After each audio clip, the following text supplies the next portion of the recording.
Welcome po, Coach Anton. Welcome again. Welcome Yes, back. glad to be here.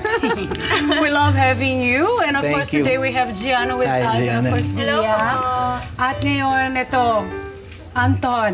Sir Anton. Should I call you Coach? Coach na lang. Coach na Sige, lang? para mas madali. Coach. Ano to, emotional wall? Bakit po yung ginagawa natin to? Magandang usapan yan. And Pinapahirapan lang natin ba yung sarili natin? siguro a little background lang din sa lahat, no? Kasi for me, this is a very special topic. In the Nice. sense na kaming mag-asawa. I've been married for almost 20 years by Nice. December. Okay. 11 of the 20 years, may emotional wall pala sa relationship namin. Wow. 11 years. 11 years. So Wow. kung kaya pinag-aralan ko siya mabuti kasi it almost destroyed my relationship, Yes. my marriage, including my family. Naman. 'Di ba? So ano ba yung emotional wall? Yan ang gusto natin intindihin ngayon. So an emotional wall, ginagawa natin to kapag hindi natin ma-express yung, let's say, anger, mga unmet expectations sa buhay natin towards a certain person. Gamitin na lang muna natin sa mag-asawa. Okay. So let's say, meron kang sama ng loob sa asawa mo. May bitterness ka. Hindi ka marunong magpatawad. May galit ka sa kanya. And ang nangyayari, hindi mo na ma-express physically or pwedeng na-express mo na nga physically, verbally. Which is minsan, Di ba? hindi maganda, right? Kasi Kasi mag-away. hindi lang physical and verbal yung expression ng anger. Opo. Meron ding emotional. So, if you're somebody who expresses your anger emotionally, ang nangyayari sa'yo is you start to build a wall towards the person, dun sa taong kagalit mo or sa taong nakasakit sa'yo. And pag nag-build ka ng wall, ganito yung nangyayari.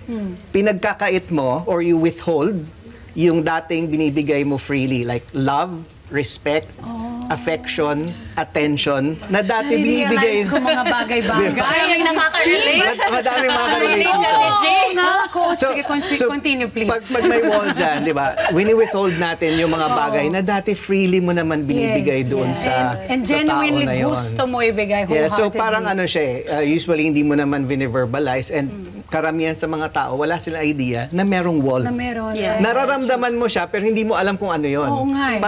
Parang nag-detach na yung isa emotionally. So ang nangyayari, kung sa mag-asawa, you're together, pero you're alone in the sense. You're together and you're also nakahiwalay Separate, din at the same, in one space. You feel alone. Pero emotionally, you're not together. Yeah, Pero emotionally, physically, yes. distant na kayo sa isa't Correct. isa. And ang problem with emotional walls is, the longer you stay together, the more distant you become. Ganon yung nangyayari. So supposedly, sa any relationship, whether friendship, Yes. sa office, diba, or again, mag-boyfriend, girlfriend, Or even relatives, sa relatives. bahay, Supposedly, the longer you stay together, the closer you become. Correct. Pero when there's an emotional wall, the longer you stay together, palaki ng palaki yung gap between you. Kasi pag it's a connection problem. And ang problem, most of the time pag may relationship problems, ang gusto natin communication right away. Yes. But before you have good communication, you need good connection. Yung emotional wall breaks the connection. So, coach, ang sinasabi mo, dapat ba ay magbigay ng time to heal away from each other or there's a way to work it out? Yeah, Ang mga relatives, friends, or even mag-asawa. So yung wall, parang ganito na lang. Kung sino yung nagtayo ng wall, siya rin yung makakapagpabagsak ng wall. Yes. Ito mga mag-yes ako. Kasi important to na alam na lahat kasi it's frustrating. Let's say ako walang wall towards you. Correct. Ikaw may wall towards me. Kahit anong gawin ko, Wala minsan eh. nakaka-frustrate. Oo. Yes. Oo. Kasi everything na sasabihin ko, you misinterpret. 'Di ba? Kasi wala nang connection. So It's like nauntog nami-misinterpret ka na naman lang. sa wall na yan, di ba? Pero yung dapat, kung sino nag-build nun, siya rin dapat. Kaya important yung awareness. And that's why I love itong topic na to on this show. Yes. Kasi ang nangyayari, nagiging aware yung mga tao na ay, parang may ganyan kami. Correct. And once na maging aware ka, ikaw na ngayon yung responsible Yes. to bring down that wall. So wait, coach, paano nating malalaman? It's like parang diagnosis yun sa isang sakit, right? Paano nating madadiagnose or malalaman, maging aware sa problema natin? Kasi minsan nakala natin, dahil may wall na, ay sila yung may problema eh. Siya yun, parang ganon. Di ba po? Yeah, so ano ba yung mga signs na merong emotional walls sa isang relationship? Again, whether mag-asawa, magjowa, work relationships, friendships, ano yung signs? One is, mabilis na kayong mairita sa isa't isa. Yung maliit na bagay na lang. Yes. 'Di ba? Yung maliit na bagay, Opo. halos ano na, yung Mababalik wala na yung pasensya. patience. Especially pag matagal makasama ang mga tao, Yeah. na especially pag sobrang comfortable sila sa isa't isa po, di ba nawawala ng patience? Like for Yeah. example, di ba po nung pandemic, maraming nag-break dahil nga ay, isip mo na mas nai-in love sila sa isa't isa, yun pala. Because of the time they spent together, nag-break Correct. sila. Kaya yun rin yung nakaka-confuse po eh. Kasi paano mo malalaman, you're so comfortable in your routine na, Yeah. how will you distinguish, yun nga, naiirita kayo sa isa't isa, but even more in your regular routine, how will you be able to Paano Yeah. nga? Paano ma-distinguish at discern kung alin dyan ay emotional wall Yeah. Or or ano yung ugali mo space. na? Yeah. So, hindi lang kasi siya irritation eh. So, one, naiirita ka, meaning yung patience mo, halos Parang wala zero na. Very na. thin. Pangalawa, again, you easily get hurt or offended sa anything na gagawin niya. There's a lot of miscommunication. Pag nag-uusap kayo, parati na lang negative yung interpretation nyo sa isa't isa. It means broken na yung connection. No, so usually pag broken yung connection, it means there might be an emotional wall between you. And ang nangyayari, ikaw, nandun din yung parang nawawalan ka na ng kung ano man nangyayari sa kanya, wala ka ng pakialam. Yeah. Nawawalan ka na ng pakialam sa relationship ninyo. Ito ba, Coach, itong emotional walls na to, consider din ba siya na healthy din siya at some point for a relationship or hindi talaga siya advisable na gawin? Well, it's not advisable talaga. It's better to build healthy boundaries than emotional walls. So, boundaries kasi, are usually, pag nag-build ka ng boundaries, it's to keep the relationship healthy. Yes. Nagtatayo ka ng boundaries para we can have a good Yes, relationship. para may respect. Actually, you build boundaries so you don't have to build walls. Yun sana yun. If you don't have proper boundaries, meaning yung mga tao na yun keeps doing certain things sa'yo, ang tendency mo, maiinis ka, magagalit ka, sasama yung loob mo, yung expectations mo sa tao na yun, ang dami ka unmet expectations, pwede mag-turn yun into an emotional wall. Paano niyo naman po ma-address itong healthy boundaries without insulting the other person or na hindi siya nasasaktan po? First kasi, when we talk about boundaries, kailangan malinaw muna sa atin what we want, what we don't want, what's good for us, what's not good for us. And we have to be healthy also.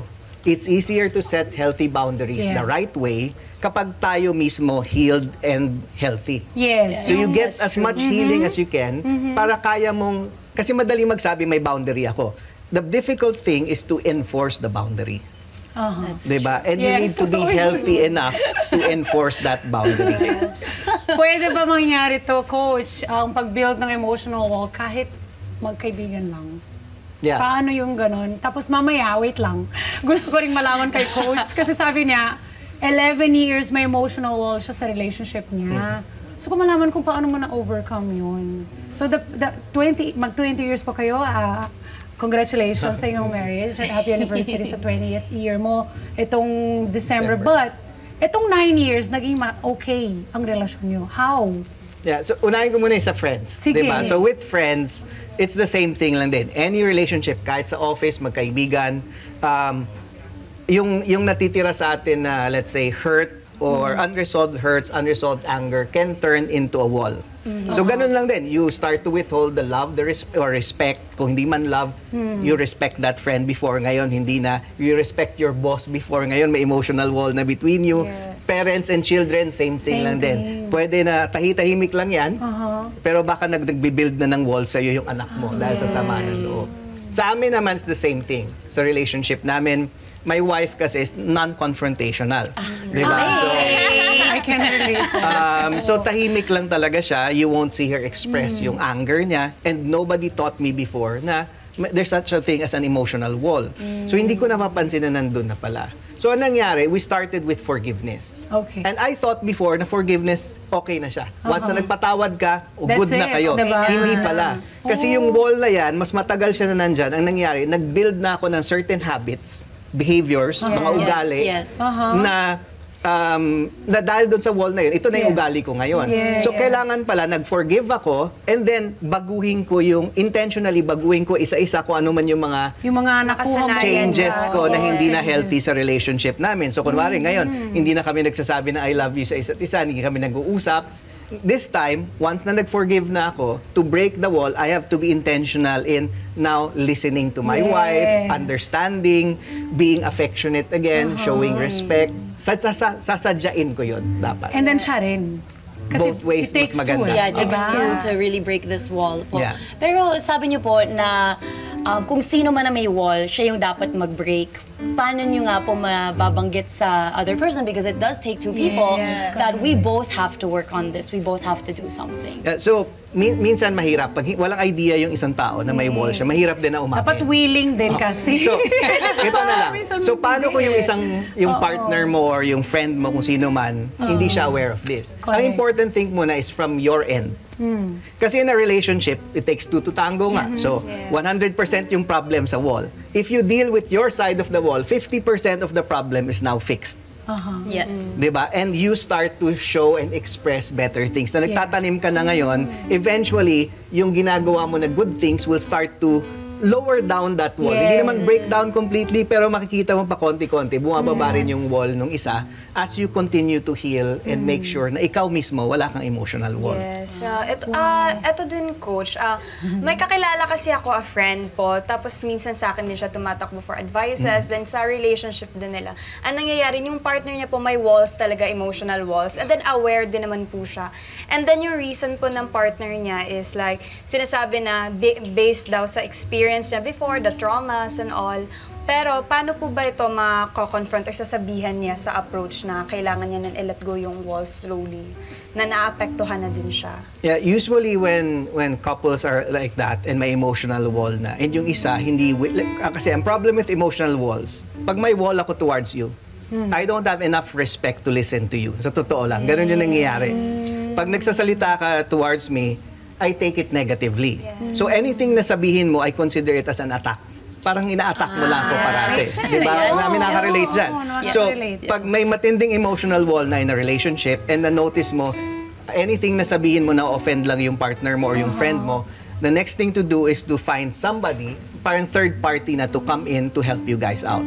Hindi na pwede na silang dalawa lang. Somebody has to come in to resolve the relationship. We need external help. Coach, ano ba yung pwede masabi sa last advice sa mga kada natin na nararanasan ng emotional wall? Nagbe-build pa lang sila ng wall or na-experience nila kung paano nila tatanggalin yung wall na yan? Yeah. So, first is, siguro advice ko sa iba, no, is wag mo hayaan matambak yung labahan. Ibig sabihin, Totoo. pag Up yun. pag may mga issues ka, let's say, nagalit ka, na-hurt ka, wag mo lang hayaan na, hindi, okay lang ito. No? Make sure na you deal with it, matuto tayo magpatawad. Isa yon. Kasi big thing yung forgiveness sa pag-avoid ng emotional wall. Pangalawa, ibaba natin yung ating ego, yung pride Yung natin. pride. Yes. Kasi ang nag-hold Pride. ng wall na yan is our pride.